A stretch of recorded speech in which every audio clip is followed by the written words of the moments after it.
In Dearborn, Michigan, along the winding banks of the Rouge River, stood a limestone mansion rising from 1,300 acres of carefully tended grounds. Fair Lane, completed in 1915, was Henry Ford's answer to the grand estates of America's industrial elite. The man who gave the world affordable automobiles and the moving assembly line had built himself a palace worthy of his achievement. Self-sufficient with its own hydroelectric power plant surrounded by naturalistic gardens designed by the nation's premier landscape architect, Fair Lane represented the pinnacle of American innovation, married to rural self-reliance. 56 rooms sprawled across 31,000 square feet. The powerhouse generated electricity for the entire estate and part of the town. Everything Ford touched, he dominated completely. But beneath this vision of pastoral success hid another story. A story of surveillance so invasive that company investigators monitored workers' bedrooms, bank accounts, and whether they kept boarders in their homes. A story of a father who spent 30 years systematically destroying his only son's spirit while publicly naming him president of the family company. A story of antisemitic propaganda so influential that Adolf Hitler kept Ford's portrait on his wall and called him his only American inspiration. The estates weren't just homes. They were monuments to domination, isolation, and the belief that power granted the right to engineer not just assembly lines, but human lives. The man who perfected the science of mass production would apply the same ruthless efficiency to controlling everything around him. The cost would be measured in broken lives and moral catastrophe. Before we step into this world of innovation and darkness, I'd love to know where you're watching from. Drop your location in the comments below. And if you're fascinated by the hidden stories behind America's great estates and the powerful families who built them, subscribe so you don't miss our next journey. Now let's begin where it all started, on a Michigan farm in 1863. Chapter 1. The Farm Boy Who Would Be King. The future automotive titan was born on July 30th, 1863, on a farm in Springwells Township, Michigan. William Ford had immigrated from County Cork, Ireland, arriving in America in 1847 to build something his tenant farmer ancestors never could have imagined, a prosperous farm of his own. His wife Mary came from Belgian immigrant stock. Their eldest son arrived into relative comfort on land William owned outright. This detail mattered. William had escaped Irish tenancy to become a landowner. His son would escape farming to become an industrial emperor. When the boy was 12, his mother died.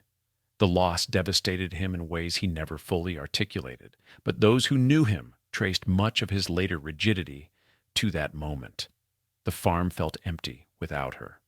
A year earlier, someone had given young Henry a pocket watch for his birthday. He took it apart to understand how it worked, then reassembled it perfectly. The mechanical world made sense in ways the human world did not. At 15, he built his first steam engine in a small machine shop he'd equipped himself. At 16, he'd had enough of farming. In 1879, the teenager walked to Detroit and found work as a machinist's apprentice.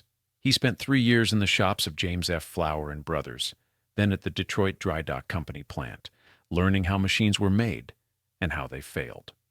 After completing his apprenticeship in 1882, he spent another year traveling through southern Michigan, setting up and repairing Westinghouse steam engines. The work was solitary, technical, predictable. Everything farming with its dependence on weather and seasons was not. On April 11, 1888, the young machinist married Clara Bryant on her 22nd birthday. She was a local girl, the foster child of Irish immigrant farmers, and theirs became what everyone described as a true love story. Clara believed in her husband's visions when they seemed absurd to everyone else. She would support his ventures through decades of risk and eventual triumph. On November 6, 1893, their only child was born. They named him Edsel Bryant Ford. The father was working as an engineer at the Edison Illuminating Company in Detroit. Promoted to chief engineer in 1893, he had enough money and time to pursue what really interested him: building a self-propelled vehicle. In 1896, he completed his first automobile, which he called the quadricycle. It consisted of a light metal frame fitted with 4 bicycle wheels and powered by a 2-cylinder, 4-horsepower gasoline engine. Determined to improve it, Ford sold the quadricycle and kept building. His first automobile company failed. His second, the Henry Ford Company, collapsed in early 1902 after he left in a dispute with his backers. That company would become Cadillac Motor Car Company without him. On June 16, 1903, he tried again. Ford Motor Company incorporated with just $28,000 in cash put up by ordinary citizens. The wealthiest men in Detroit wanted nothing to do with him after his previous failures. The founder owned 25.5% of the stock. Within months, he was selling the Model A and turning a profit. The presidency came in 1906. In 1908, the Model T arrived, designed to be affordable to ordinary Americans. It sold 15 million units over 19 years of production.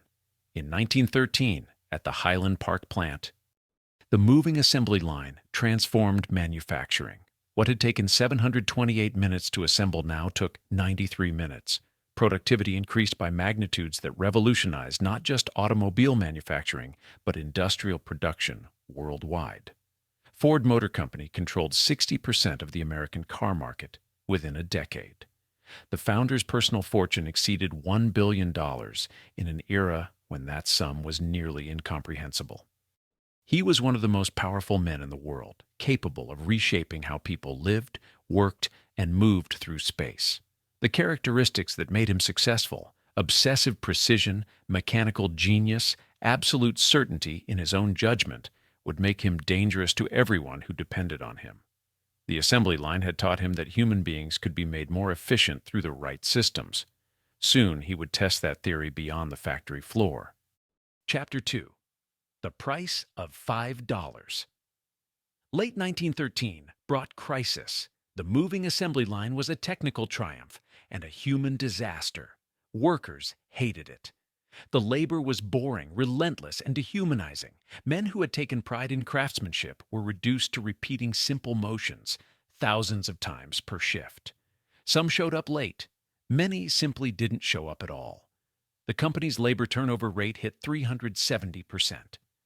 Ford was hiring and training multiple workers just to keep a single position filled. The efficiency gains were being consumed by constant personnel chaos. On January 5, 1914, an announcement generated headlines around the world. Ford Motor Company would pay its workers $5 per day for an 8-hour shift. The previous wage had been $2.34 for 9 hours. Wages had more than doubled, while the workday shrank. No major employer in America had ever offered such terms for unskilled labor. The announcement was portrayed as enlightened capitalism, as evidence that a wealthy industrialist could share prosperity with workers. Ford himself encouraged this interpretation, explaining that well-paid workers would be healthier, more productive, and able to buy the products they manufactured. The $5 day would create a new consumer class. It was brilliant public relations. The reality was more complicated and far more sinister. To receive the full $5 wage, workers had to qualify. This wasn't automatic. Part of Ford's reasoning was that workers troubled by money problems at home would be distracted on the job. If higher pay was meant to eliminate these problems, then the company would ensure employees used the money properly. A sociological department was established to monitor worker behavior beyond the factory gates. The department started with more than 50 investigators. Within 2 years, the staff grew to 160. Reverend Samuel S. Marquis, an Episcopalian minister, was appointed to head the operation. Under his direction, investigators made unannounced visits to workers' homes. They examined living conditions, checked for cleanliness, verified that children attended school, reviewed bank records to confirm regular deposits, and asked detailed questions about alcohol consumption, marital relations, and spending habits. The department kept files rating employees by nationality, classifying living conditions as good, fair, or poor. Qualification required meeting specific standards: no alcohol, no boarders or renters, clean homes. Demonstrated thrift through regular savings, no physical abuse of families. Mandatory English classes. Ford provided specifically for this purpose. The investigations were thorough and invasive. Marquis explained the philosophy bluntly. Nothing tends to lower a man's efficiency more than wrong family relations.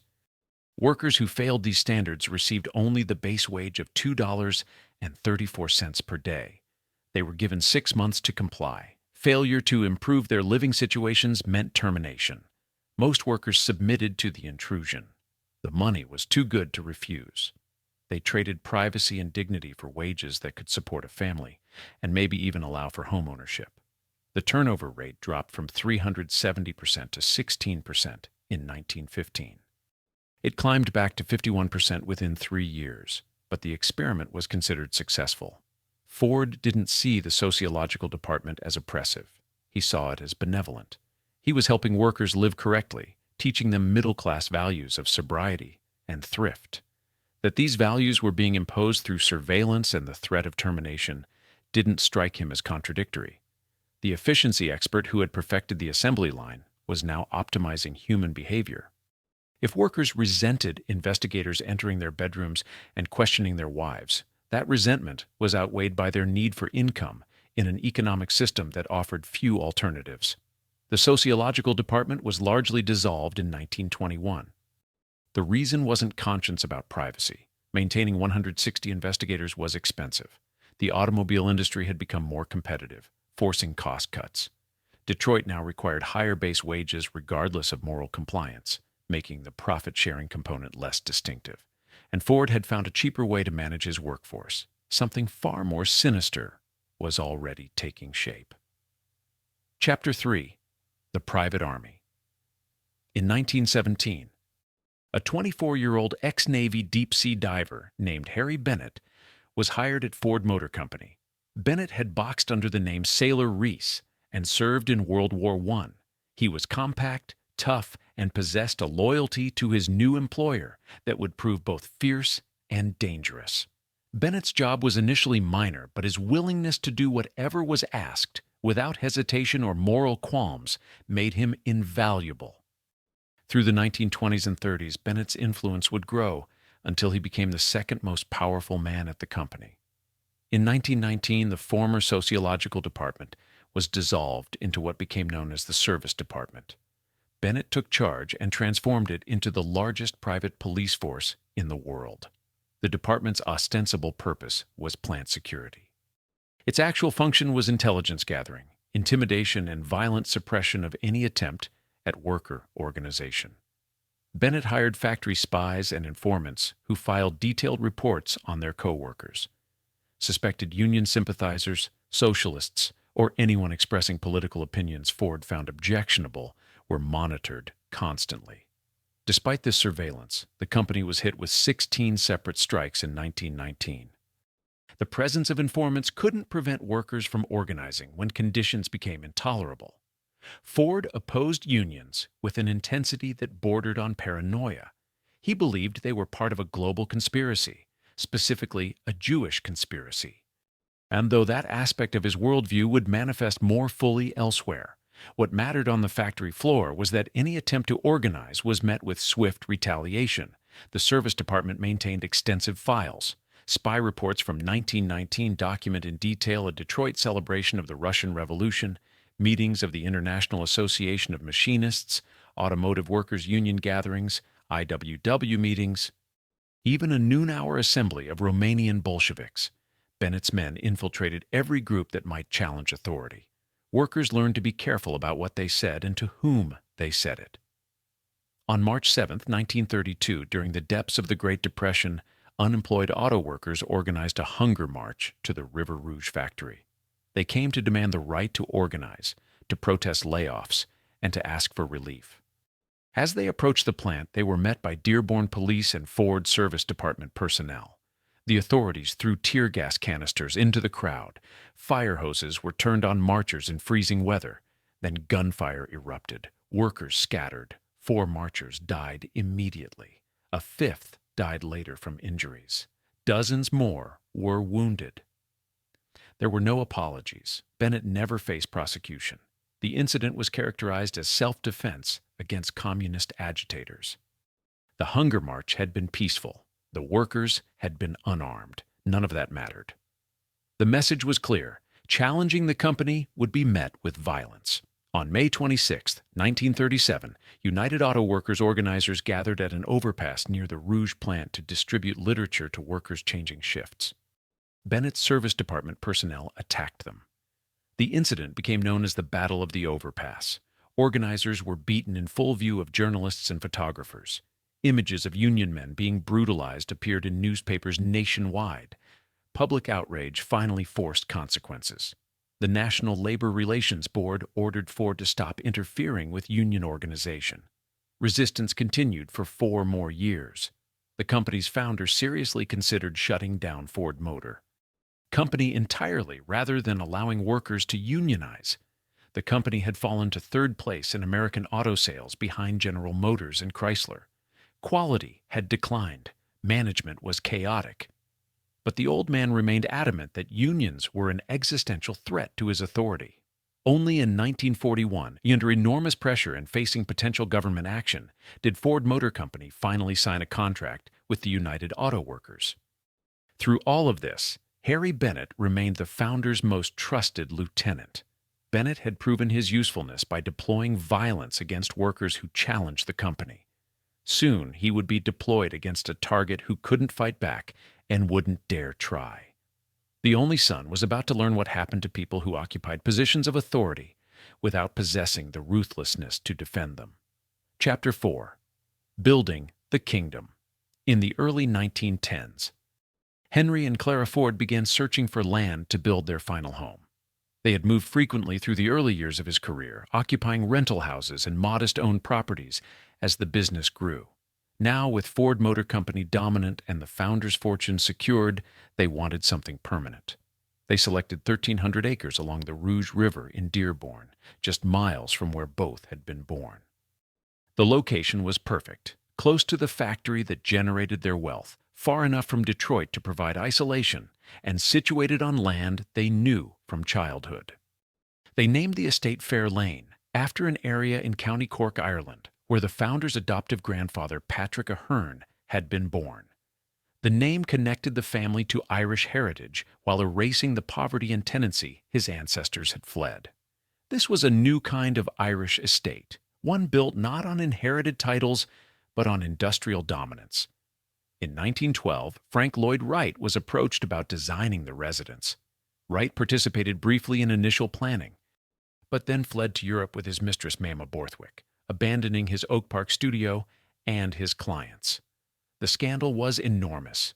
Wright's associate Herman von Holst took over the outstanding commissions, but von Holst knew he needed someone who understood Wright's design philosophy. He hired Marion Mahony Griffin, one of Wright's former assistants, and one of the first licensed female architects in America, to complete the work.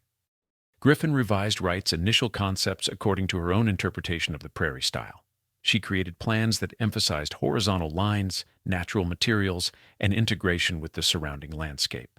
But the clients took a trip to Europe, and when they returned, they decided they wanted something different.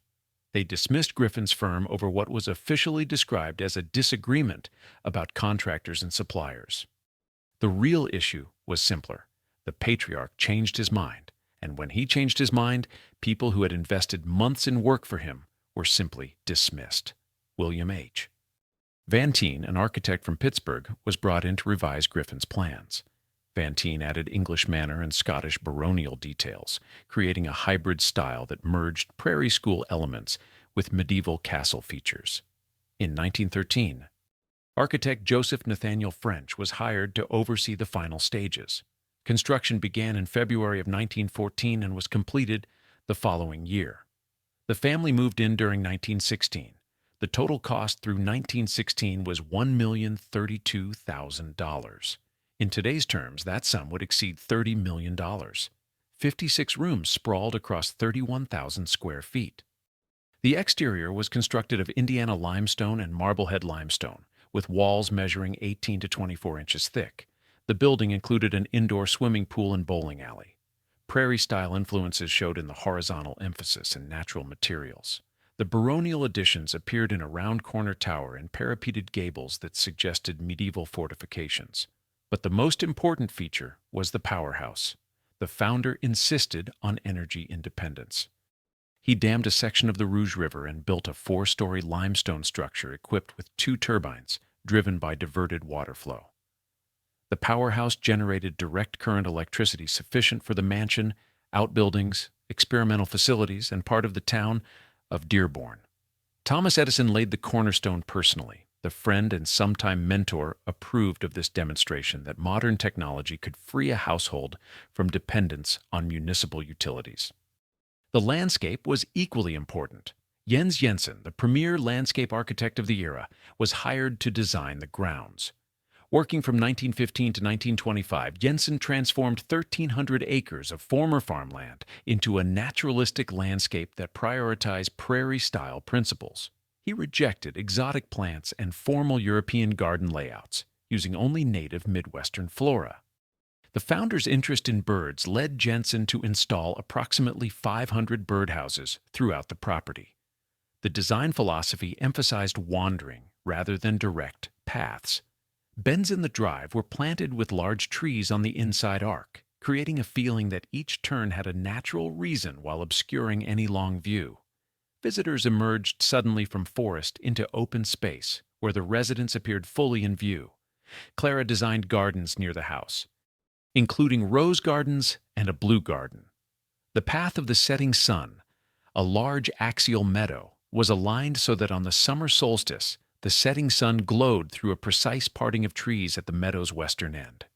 Jensen included council rings, circular arrangements of native stone boulders serving as gathering spaces, inspired by Danish communal traditions. Fair Lane was complete. The grounds were spectacular. 1,300 acres ensured that the founder's world would remain exactly as he ordered it. Isolated, removed from challenge, impossible to question from outside. Marion Mahony Griffin received no credit for her substantial contributions. Frank Lloyd Wright's brief involvement was remembered. Her months of design work were largely forgotten. The patriarch had fired her firm, and history recorded the dismissal but not the achievement that preceded it. The estate functioned exactly as intended. It was a fortress disguised as a pastoral retreat, a demonstration of self-sufficiency that required massive capital investment, and a family home where the patriarch directed every detail down to the electricity that lit the rooms.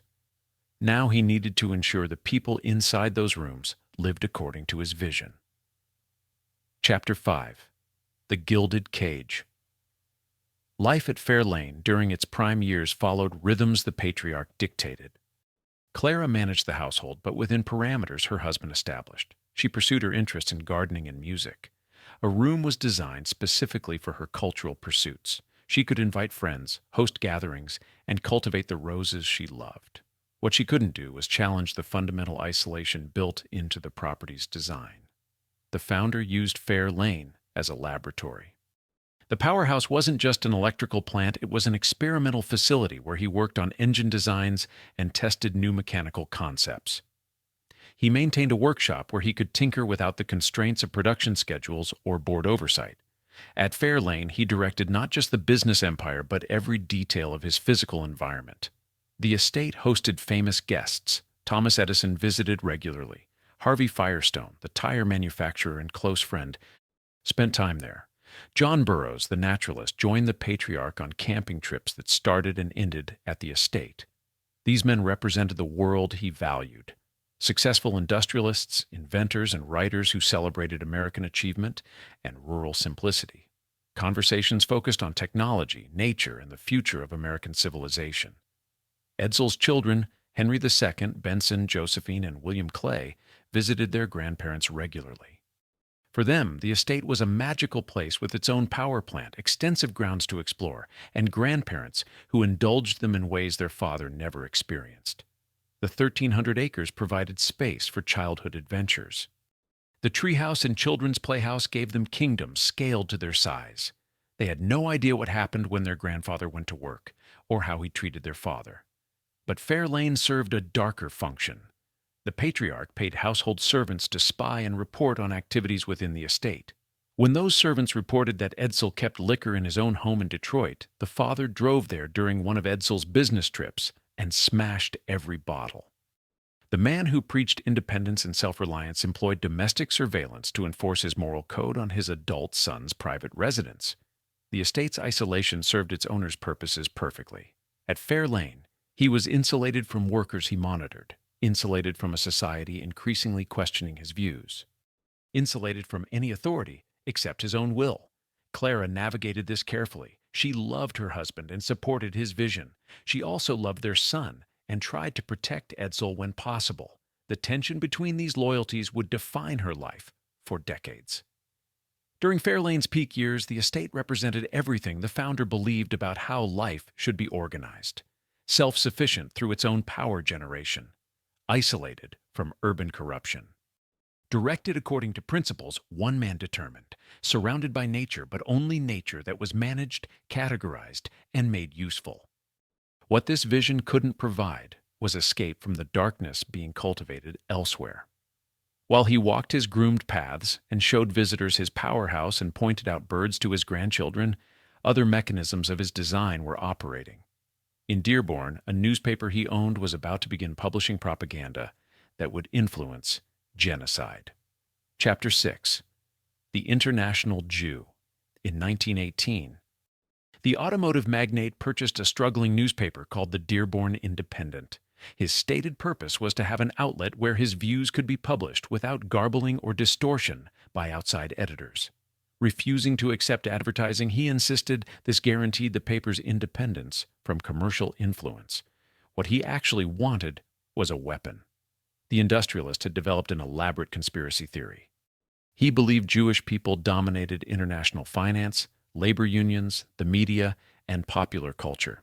He believed they were engaged in a coordinated effort to undermine traditional American values, and specifically to target him personally. This belief had been growing for years.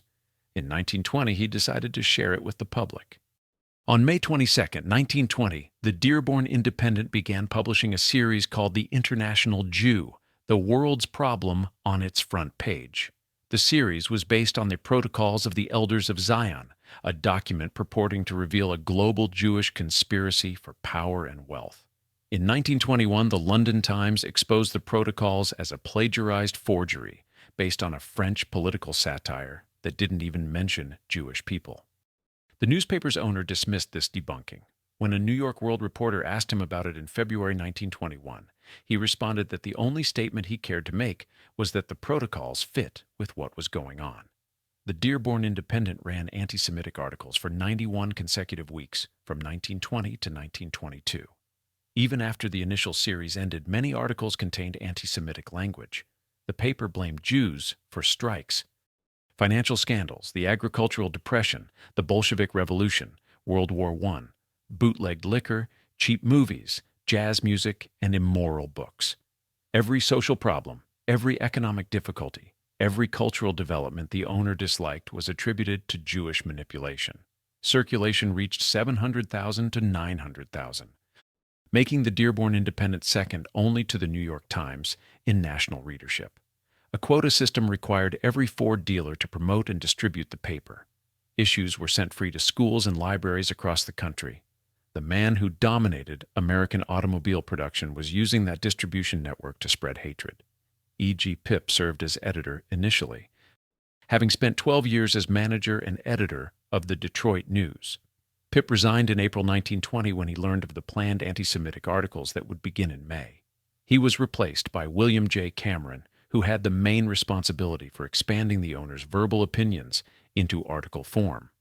Cameron, nicknamed the Walking Dictionary at the Detroit News for his bookish knowledge, became the primary writer. The owner didn't write the articles himself. He expressed his views to Cameron and to his executive secretary, Ernest Liebold, and Cameron shaped those opinions into publishable form. The articles were compiled into 4 volumes, published as The International Jew. The first volume appeared in November 1920. Initial print run estimates range from 200,000 to 500,000 copies. 3 additional volumes were published over the next 18 months. Liebold never copyrighted the material, which meant anyone could republish it without permission or payment. In Germany, the impact was immediate and catastrophic. A German translation appeared in 1922. Theodor Fritsch reprinted the Dearborn Independent articles as books in 4 cumulative volumes.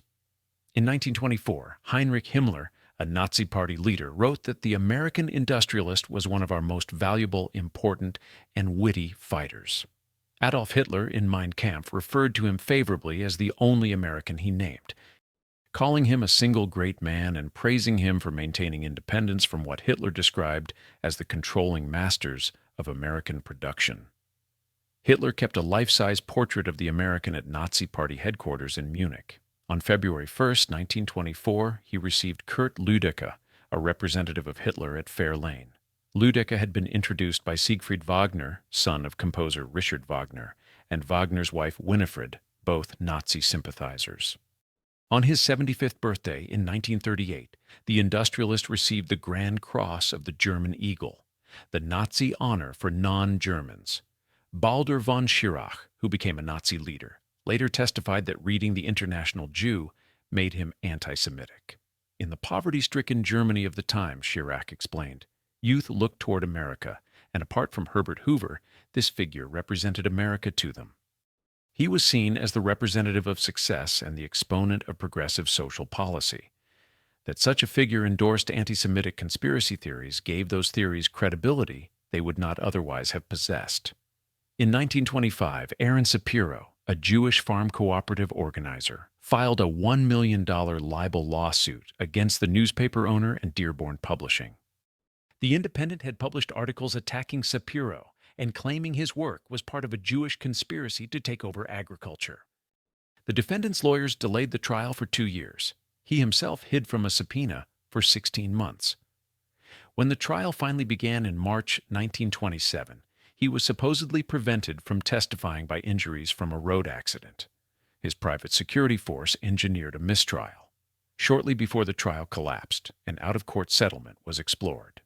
After negotiations with representatives from the American Jewish Congress and the American Jewish Committee, an agreement was reached to close the Dearborn Independent and issue a formal apology. The apology was actually written by Louis Marshall, president of the American Jewish Committee. In it, the signer claimed he had been ill-informed about the paper's content and formally recanted the charges against Jews. The Dearborn Independent published its last issue on December 31, 1927. In 1929, another statement of apology was signed. But the apology was largely meaningless. The agreement with Marshall was non-binding and personal. When Marshall died in 1929, there was no mechanism to enforce it. The International Jew continued to be published around the world. It became especially popular in Germany after 1933, when the Nazis took power. Sanctioned anti-Semitic conspiracy theories spread, were translated, were cited, and helped create the ideological foundation for genocide. The propaganda's author never publicly acknowledged the role his work played in enabling the Holocaust.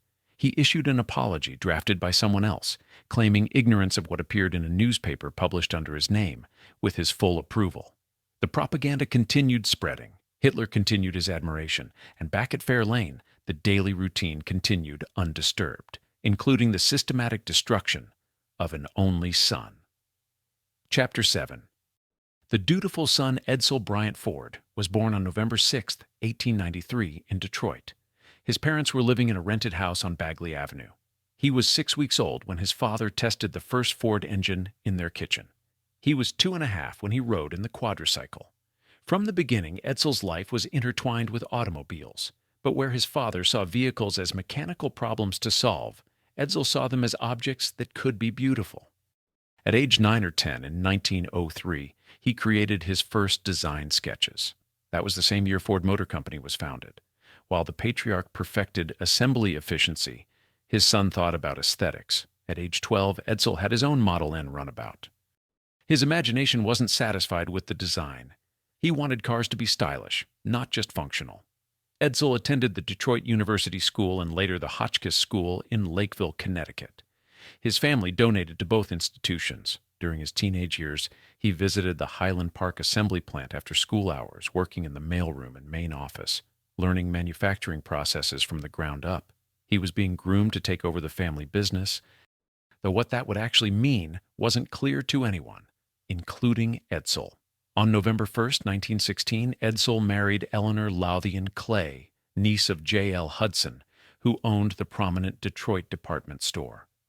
Eleanor had been raised by her uncle and shared Edsel's appreciation for arts and culture. Together they would have 4 children, Henry II in 1917, Benson in 1919, Josephine in 1923, and William Clay in 1925. The Young family first lived in the Indian Village neighborhood of Detroit at 2171 Iroquois Street. In 1913, Edsel joined Ford Motor Company straight from school.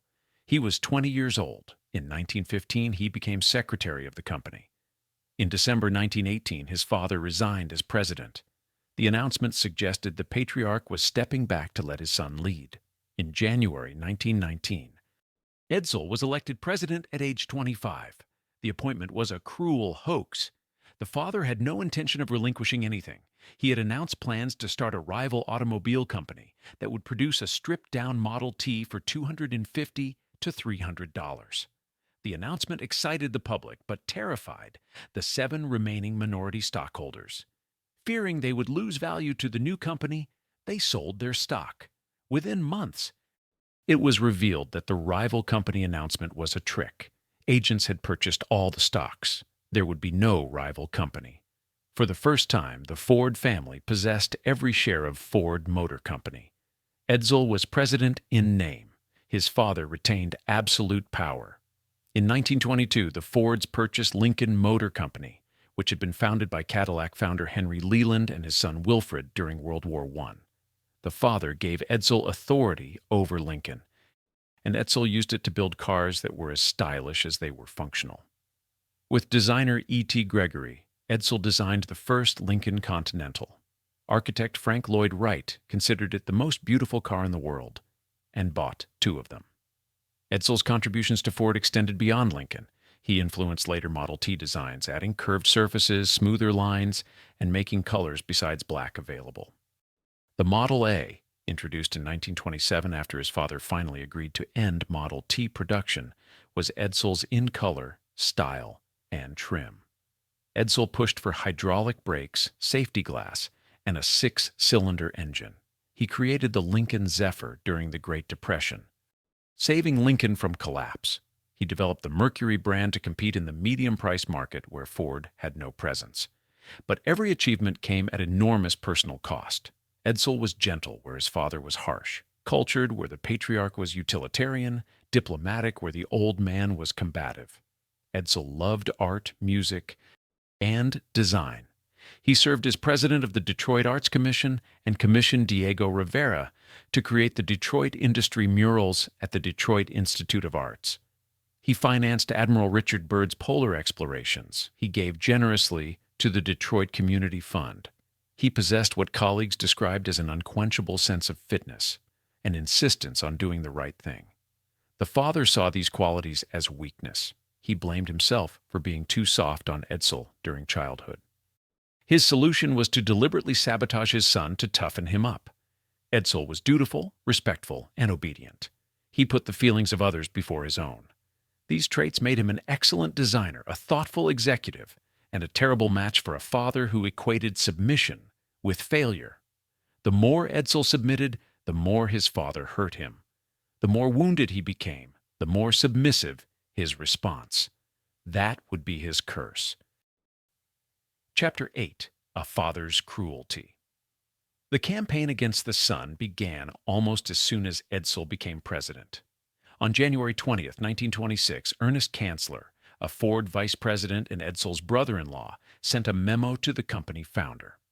Kanzler expressed what Edsel and most Ford executives believed: the company should end Model T production and build a new, improved model. Sales were falling. General Motors and Chrysler were gaining market share with more modern designs. The Model T, revolutionary in 1908, was obsolete. The response was to humiliate Kanzler at every opportunity and force him out of the company within months. The memo represented the most tense period many executives could recall. It was also a warning to Edsel.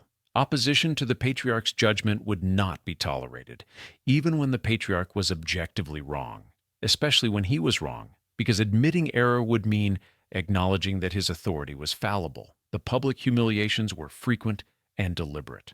At a board meeting, attended by all the Ford brass, the founder rose from the table and yelled at Edsel to shut up. Then stormed out of the room. Edsel had dared to suggest that Ford cars should have modern hydraulic brakes. The suggestion was rejected publicly. Eventually, hydraulic brakes were adopted, but only after making it clear that the decision belonged to the father, not the son. The sabotage went beyond words. Edsel decided to build coke ovens to process coal for steel production at a Ford plant. His father feigned agreement, even encouraging the project. As soon as Edsel completed construction, the order came down: tear them down. Edsel commissioned a new office building to house the company's accountants and sales staff. The building was canceled. All the accountants were fired. The entire accounting department was abolished. The offices were stripped bare. Salespeople were told to occupy where the accountants had been. Without accountants to manage financial records, some departments were reduced to weighing stacks of invoices as a crude method of estimating costs. The patriarch's reach extended into Edsel's private life. He paid Edsel's domestic servants to spy on their employer and report activities back to Fair Lane. When servants informed him that Edsel kept liquor in his home, the father drove to Edsel's house while Edsel was away on business and smashed every bottle. The patriarch was an outspoken teetotaler. That his adult son chose to keep alcohol in his own residence was, to him, evidence of moral weakness that required correction. Harry Bennett became the primary instrument for tormenting Edsel. Bennett's influence with the founder grew steadily through the 1920s and 30s. He had proven his usefulness in suppressing workers. Now he was deployed to undermine Edsel's authority within the company. Bennett countermanded Edsel's orders, frustrated his plans, and created a parallel power structure where executives loyal to Bennett reported directly to the founder, bypassing the company president entirely. Edsel held the company together despite this. During the 1930s, while his father aged and Bennett schemed, Edsel made the decisions that prevented Ford Motor Company from collapsing. He maintained relationships with dealers when the patriarch alienated them. He preserved quality standards when costs were cut recklessly. He saved Lincoln with the Zephyr, created Mercury to compete with General Motors, and kept Ford overseas operations functioning. All of this was done while enduring systematic humiliation from the man whose name was on the building. In the 1930s, Edsel began developing ulcers. The father attributed this to his son's high-flying lifestyle: smoking, poor diet, insufficient exercise. The actual cause was stress from decades of psychological abuse, but the patriarch refused to acknowledge any connection between his treatment of Edsel and his son's declining health. His instructions to Edsel were simple: regain health by cooperating. Edsel put off medical tests for more than a year. When he finally consulted doctors, the diagnosis was devastating: stomach cancer that had already metastasized to his liver and other organs. He also had undulant fever. Surgery removed half his stomach, but the cancer had spread too far for treatment to be effective. Edsel was never told he had cancer. He returned to work, and his father continued belittling him until the very end. The pattern was consistent across 30 years.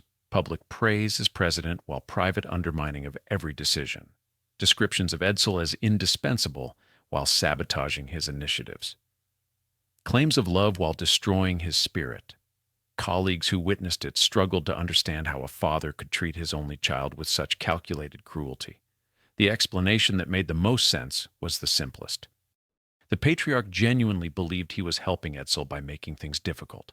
He thought adversity built character. He couldn't comprehend that what he was building was a grave. Chapter 9. The Death at Gaukler Point.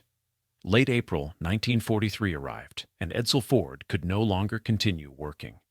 The stomach cancer had progressed beyond what even his determination could overcome. He took to his bed at the estate he and Eleanor had built on Lake St. Clair. The house at Gaukler Point had been his refuge for 15 years. The one place where he had authority over his own environment. Now, it would be where he died. On May 26, 1943, Edsel Bryant Ford passed away at age 49. Eleanor was by his side. The cause of death was officially stomach cancer, complicated by undulant fever. Surgery had removed half his stomach in a failed attempt to halt the cancer's spread. Medical intervention had come too late. Whether earlier diagnosis would have changed the outcome is unknowable, but Edsel's decision to delay seeking treatment for over a year likely reduced whatever chances existed. The father's reaction was devastation. He ordered Ford Motor Company to shut down completely the day Edsel was laid to rest, requiring all operations to observe a moment of respectful silence. The funeral was held at Christ Church in Grosse Pointe. Photographs from that day show the patriarch standing outside the church looking, according to those who saw him, very sad and deep in thought. Whether that sadness included comprehension of his own role in Edsel's death, no one could say. Edsel was buried at Woodlawn Cemetery in Detroit. Clara and her husband's marriage experienced tension over Edsel's death, though that tension would eventually heal. The decline in the patriarch's own health, however, would not heal. Within months, colleagues noticed that the already aging industrialist seemed to have lost something essential. Henry Ford II, Edsel's eldest son, was serving as an officer in the Navy when his father died. He was called back to attend the funeral. According to family accounts, the grandson blamed his grandfather for Edsel's death. He reportedly said that the old man killed my father, and that while Edsel died of cancer, it was because of what my grandfather did to him. Whether the grandson confronted his grandfather directly isn't recorded, but his feelings about culpability were clear. On June 1, 1943, less than a week after Edsel's death, the patriarch reassumed the presidency of Ford Motor Company at age 80. The company immediately descended into chaos. He was too old, too mentally diminished, and too reliant on Harry Bennett for day-to-day decisions. Ford Motor Company, which had been the largest automobile manufacturer in the world during the Model T era, was now in disarray. The company had suspended civilian automobile production in 1942 to focus on war production. Ford plants were manufacturing Jeeps, aircraft engines, and B-24 bombers for the war effort. The transition from cars to military materiel had been difficult while Edsel was alive. With Edsel gone and the patriarch in nominal charge, production fell dangerously behind schedule. The B-24 bomber plant was 6 months late. Quality problems plagued multiple facilities. The federal government questioned whether Ford Motor Company could fulfill its contracts. Bennett saw opportunity in the chaos. He had been the founder's enforcer for decades, using violence against workers and undermining Edsel's authority. Now, with Edsel dead and the patriarch failing, Bennett positioned himself as the effective power at Ford Motor Company. He attempted to get the old man to sign a codicil to his will that would have given Bennett authority after death. The move was transparent and desperate, but the patriarch's mental state was deteriorating rapidly enough that Bennett thought it might succeed. The Ford family organized a response. Eleanor Ford, despite her grief over losing Edsel, worked with other family members to protect the company Edsel had held together through the darkest years.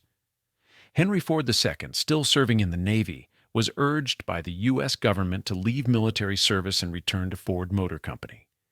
The government believed the company's war production was essential and that only family leadership could restore stability. The grandson refused until his naval obligation was fulfilled. He would not use family influence to escape duty while other men served. In early 1945, the patriarch suffered a debilitating stroke while staying at Richmond Hill, his estate in Georgia. After returning to Fair Lane, his condition worsened. He became mentally and physically languid, often failing to recognize old friends and longtime associates. The man who had directed every detail of a global automotive empire couldn't recognize the people who had worked beside him for decades. He was carefully kept from public view. On September 21, 1945, Henry Ford II became president of Ford Motor Company. He was 28 years old. His first major act was firing Harry Bennett and removing him completely from Ford properties. The grandson had made this a condition of accepting the presidency. Bennett's private army of thugs and informants was dismantled. The reign of terror that had characterized Ford Motor Company for more than 2 decades ended. Edsel Ford died in the beautiful estate he and Eleanor had created. Distance couldn't protect him from his father's cruelty. Neither could 87 acres of lakeside grounds. In the end, nothing could. Chapter 10. The House Edsel Built. In 1926, while enduring systematic abuse at work, Edsel Ford began planning a home with his wife, Eleanor. They selected a site at Gaukler Point in Grosse Pointe Shores, along the shore of Lake St. Clair. The location was significant. It was away from Dearborn, away from the Rouge plant, away from Fair Lane's oppressive atmosphere. The distance was both geographic and psychological. Edsel and Eleanor traveled to England with architect Albert Kahn. for inspiration. Kahn was a prominent Detroit architect who understood how to translate European influences into American contexts. In the Cotswolds, they were attracted to the vernacular architecture of small village cottages clustered together organically. They asked Kahn to design a residence that would resemble those assembled cottages rather than a single imposing structure. The request revealed Edsel's aesthetic, unpretentious despite scale, warm rather than fortress-like. Construction took place from 1926 to 1928. The completed residence measured 30,000 square feet, though some records indicate 20,000. It sat on 87 acres with 3,100 feet of waterfront along Lake St. Clair, in an area known as Ford's Cove. Despite its size, the residence had an intimate quality that Fairlane deliberately avoided. Jens Jensen, who had designed Fairlane's grounds, was hired again to create the landscape. But Jensen's work at Gaukler Point reflected a different philosophy than what the patriarch had demanded. Here, Jensen worked for clients who valued beauty over domination, nature over assertion. Between 1922 and 1935, Jensen designed landscapes for multiple Ford properties, including the Gaukler Point estate and Haven Hill. At Gaukler Point, he created Bird Island, a wildlife sanctuary featuring native shrubs left to mature naturally, attracting the songbirds Edsel and Eleanor loved to watch. The estate included several outbuildings. A gatehouse along Lakeshore Drive contained staff apartments and an 8-car garage equipped with a turntable so vehicles didn't need to back out. The gatehouse was often mistaken for the actual residence by passers-by. A powerhouse provided electricity for the property. Beyond a man-made lagoon and swimming pool stood a recreation building with changing rooms and a squash court that included a spectator gallery. In 1930, Clara Ford gave her granddaughter Josephine a remarkable 7th birthday gift, a 3/4 scale cottage designed by architect Robert O. Derrick. The playhouse featured working electricity, central heating, running water, complete plumbing, and a fireplace. Every element was thoughtfully scaled for a child. The exterior was decorated with characters from nursery rhymes. It was the kind of elaborate gesture Clara could make for her grandchildren while watching her son be destroyed. For William's 21st birthday, the family commissioned a full-size replica pirate ship to be built on the lagoon. The party was held outside near the Apple patio. Live entertainment included Frank Sinatra, who was becoming nationally famous. The celebration represented the kind of joy that was possible when the patriarch wasn't present to impose his vision of appropriate behavior. Interior design reflected Edsel and Eleanor's sophisticated tastes. Kitchen counters were made of sterling silver. A secret photographic darkroom was hidden behind a panel in Edsel's office. Walter Dorwin Teague, a leading industrial designer of the 1930s, designed Art Deco-style rooms, including a first-floor modern room that featured indirect lighting, taupe-colored leather wall panels, and a curved niche with 18 vertical mirrored sections. Teague also designed bedrooms and sitting rooms for all 3 of Edsel and Eleanor's sons, including Henry II's bathroom with gray glass walls made of the same structural glass as the shower stall. An extensive art collection reflected Edsel and Eleanor's status as serious museum benefactors. After Eleanor's death in 1976, many important paintings were donated to the Detroit Institute of Arts. The collection had been a source of genuine joy for both of them, representing engagement with culture and beauty that the patriarch dismissed as irrelevant to serious pursuits. This was Edsel's domain. At Gaukler Point, he had authority. He could design rooms according to his aesthetic, commission work from artists he admired, build playhouses for his children, host parties with entertainment his father would have forbidden.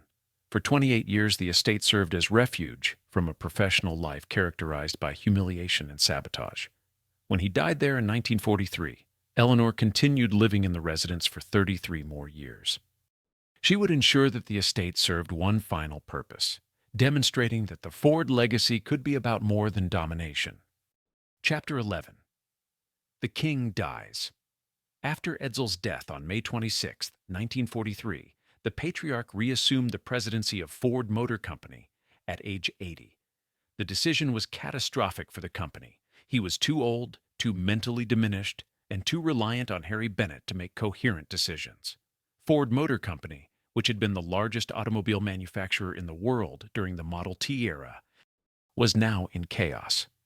The company had suspended civilian automobile production in 1942 to focus on war production. Ford plants were manufacturing Jeeps, aircraft engines, and B-24 bombers for the war effort. The transition from cars to military materiel had been difficult while Edsel was alive. With Edsel gone and the patriarch in nominal charge, production fell dangerously behind schedule. The B-24 bomber plant was 6 months late. Quality problems plagued multiple facilities. The federal government questioned whether Ford Motor Company could fulfill its contracts. Harry Bennett saw opportunity in the chaos. He had been the founder's enforcer for decades, using violence against workers and undermining Edsel's authority. Now, with Edsel dead and the patriarch failing, Bennett positioned himself as the effective power at Ford Motor Company.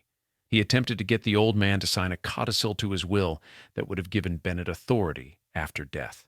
The move was transparent and desperate, but the patriarch's mental state was deteriorating rapidly enough that Bennett thought it might succeed. The Ford family responded with determination.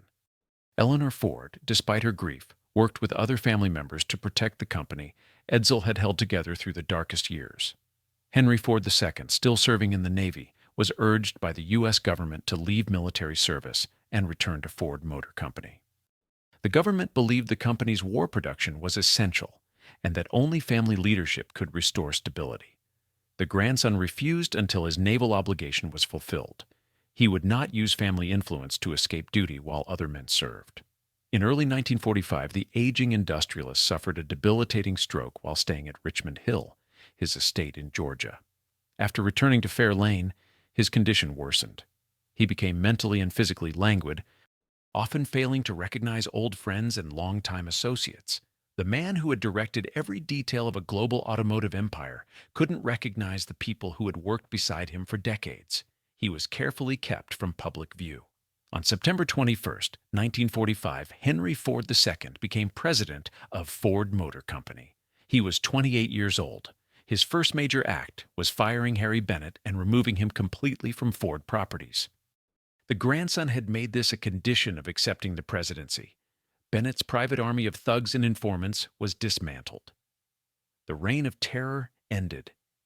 On November 5, 1945, the new president sold Fordlandia, his grandfather's failed rubber plantation in Brazil, back to the Brazilian government for a fraction of what Ford Motor Company had invested. The sale represented the new leadership's willingness to acknowledge failure and cut losses. Fordlandia had been one of the old man's attempts to create an environment where workers lived according to his specifications. Like the Sociological Department's home inspections, like the antisemitic propaganda, like the abuse of Edsel, it was an expression of the belief that human behavior could be engineered. The Brazilian jungle had proven resistant to that vision. On April 7, 1947, Henry Ford died at Fair Lane at age 83. He had lived in the residence for 31 years. Clara had been by his side through all of it, the triumphs, the controversies, the cruelty toward their son. Funeral services were held at St. Paul's Episcopal Cathedral in Detroit. He was buried in the family cemetery at St. Martha's Episcopal Church. Most of the immense wealth was left to the Ford Foundation, which would become one of the world's largest philanthropic organizations. Authority over Ford Motor Company went to the family, specifically to Henry Ford II. The company would recover under the grandson's leadership, becoming profitable and competitive again after years of decline. One question the patriarch never answered was whether he comprehended what he had done to Edsel. He was devastated by his son's death. That much was visible to everyone who saw him at the funeral. But devastation isn't the same as understanding. Colleagues who knew both men believed the father never even began to understand the complex, gifted man his son was. Nor did he ever really try. The possibility that his own cruelty had killed Edsel seemed never to have occurred to him, or if it did, he left no record of that realization. Clara continued living at Fair Lane after her husband's death. She stayed there alone for 3 years, maintaining the residence and grounds, walking paths where her husband and son had walked. On September 29, 1950, she died at Fair Lane at age 84. The estate that had been built to isolate had, in the end, isolated her in grief. Chapter 12. After the empire, in 1951, Ford Motor Company acquired Fair Lane from Clara's estate. The company used the mansion to house its archives, filling 56 rooms with historical documents and photographs. In 1956, Ford Motor Company gifted Fair Lane and 210 acres to the University of Michigan-Dearborn. The donation helped establish a new campus while preserving the property from immediate demolition or development. The university period brought heavy use and significant alterations. Staff houses were converted for university purposes. The Pony Barn became a university building, the main residence, powerhouse, and garage operated as a museum open to the public. The indoor swimming pool area was covered over and converted into a restaurant, though that restaurant would later close. Visitors could tour the rooms where the family had lived, see the powerhouse where Thomas Edison had laid the cornerstone, and walk portions of the grounds Jens Jensen had designed. Decades of use had taken their toll. In 2010, the mansion required extensive repairs that the university couldn't afford. Fair Lane was closed to the public while officials determined what to do with a deteriorating National Historic Landmark that was no longer financially sustainable as a museum. In 2013, stewardship of the estate was transferred to a nonprofit organization, the same group that operates the Edsel and Eleanor Ford House in Grosse Pointe Shores. The Ford family provided financial assistance for the transition. A new entity, Henry Ford Estate Incorporated, was formed with the mission to restore Fair Lane to its appearance circa 1919, when the family was settling into their new home. The restoration approach relies on historical photographs, receipts, and correspondence from the Ford archives. These documents provide detailed information about original furnishings, color schemes, landscaping plans, and daily life at the estate. The work is meticulous and expensive. In 2021, the restoration efforts received a Governor's Award for Historic Preservation. As of 2026, Fair Lane's grounds are open to the public daily from 8 in the morning to 6 in the evening, free of charge. Visitors can walk the paths, see the powerhouse from outside, and experience the landscape. But the main residence remains closed for ongoing restoration. The address is 1 Fair Lane Drive in Dearborn, Michigan. The estate is a National Historic Landmark, protected from demolition but still inaccessible in many ways. Even in preservation, Fair Lane maintains a degree of isolation. The fate of Edsel and Eleanor's estate tells a different story. When Edsel died in 1943, Eleanor continued living at Gaukler Point. She raised their children there, maintained the art collection, and preserved the residence exactly as they had designed it together. In her will, Eleanor specified that the property should be used for the benefit of the public. This provision was the opposite of the patriarch's philosophy of isolation. Eleanor wanted to share what she and Edsel had created. When Eleanor died in 1976, 33 years after Edsel's death, the estate was preserved according to her wishes. An original trust Eleanor had established provided funding for operations. The property became a 501c3 nonprofit, operating as a museum and cultural center. In 1979, it was placed on the National Register of Historic Places. In 2016, it was designated a National Historic Landmark. Recent preservation work has addressed deteriorating masonry on the main residence, Josephine's Playhouse, and walkways throughout the property. The estate relies on donations, event income, and the original trust fund to maintain operations. All 87 acres are preserved. The 3,100 feet of waterfront remain intact. Unlike Fair Lane, the Edsel and Eleanor Ford House is fully open to the public. Visitors can tour the interior, see the original furnishings and art that remains, dine at the lakeside restaurant called the Continental, or grab food at Speedsters. The estate hosts outdoor summer concerts on the shore of Lake St. Clair, a holiday lights display called Home for the Holidays, a children's Halloween event called Little Goblins, and serves as a venue for weddings and special events. The address is 1100 Lakeshore Drive in Grosse Pointe Shores, Michigan. The same nonprofit organization operates both estates now, Fair Lane in Dearborn and the Edsel and Eleanor Ford House in Grosse Pointe Shores. But the two properties function differently. Fair Lane is being restored to the patriarch's era, though the residence remains closed while that work continues. Edsel's estate operates exactly as Eleanor intended, as a public resource, welcoming visitors, hosting events, serving the community. The contrast isn't subtle. The man who spent his life directing everything left behind an estate that struggles to open its doors. The son who was dominated his entire life left behind an estate that welcomes everyone. Fair Lane, built as a fortress of self-sufficiency and isolation, now depends on public support for preservation. The Gaukler Point estate, built as a refuge and ultimately designated for public benefit, thrives as a cultural institution. Both are national historic landmarks. Both tell the story of one of America's most influential families, but they tell very different stories about what that influence meant and what kind of legacy survives when the powerful are gone. The Ford estates stand as monuments to a truth that wealth often obscures. Achievement in one domain doesn't transfer to others. The founder revolutionized manufacturing. He made automobiles affordable to millions through innovations that shaped the entire 20th century. These accomplishments are undeniable and historically significant.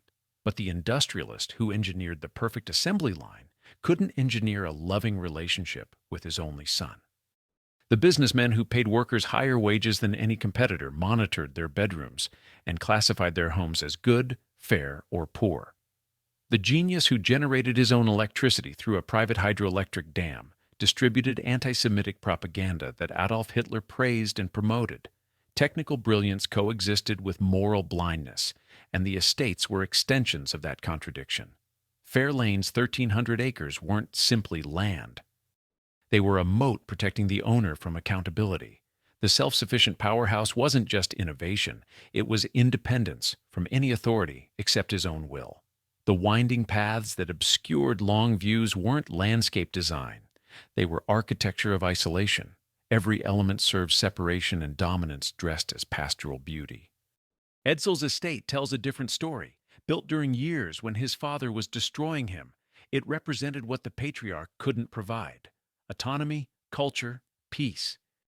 That Edsel died there at 49, that Eleanor lived there alone for 33 more years, that she chose to give it to the public rather than preserve it as private luxury. These facts construct a counter-narrative to the patriarch's philosophy. Questions remain. Does a father have the right to systematically destroy his son's spirit in the name of making him stronger? Does an employer have the right to enter workers' homes and judge whether they're living correctly? Does influence grant permission to spread hatred that fuels genocide? The courts never addressed most of these questions. History has been less kind than the legal system was. Today you can visit Fair Lane's grounds, though the mansion remains closed for restoration. You can walk paths Jens Jensen designed, see the powerhouse where Thomas Edison laid the cornerstone, stand along the Rouge River where the owner generated his own power and made his own rules. You can visit the Edsel and Eleanor Ford house completely, tour the rooms, see what remains of the art collection, dine at the lakeside restaurant, attend summer concerts. Eleanor's wish that it benefit the public has been honored. The estates survived. They're preserved as national historic landmarks, protected from the demolition that claims so many grand residences. Visitors can learn about the family who lived there, the era they defined, the contradictions they embodied. What visitors might miss if they only see the beauty is the cost, the surveillance that invaded workers' privacy, the cruelty that killed a gentle son, the hatred that spread across oceans, the isolation that wealth enabled and power made absolute. The founder changed the world. The question the estates ask us to consider is whether all change constitutes progress, and whether we should admire achievement without examining the methods that made it possible. The residences remain beautiful and protected, asking questions their builder never answered.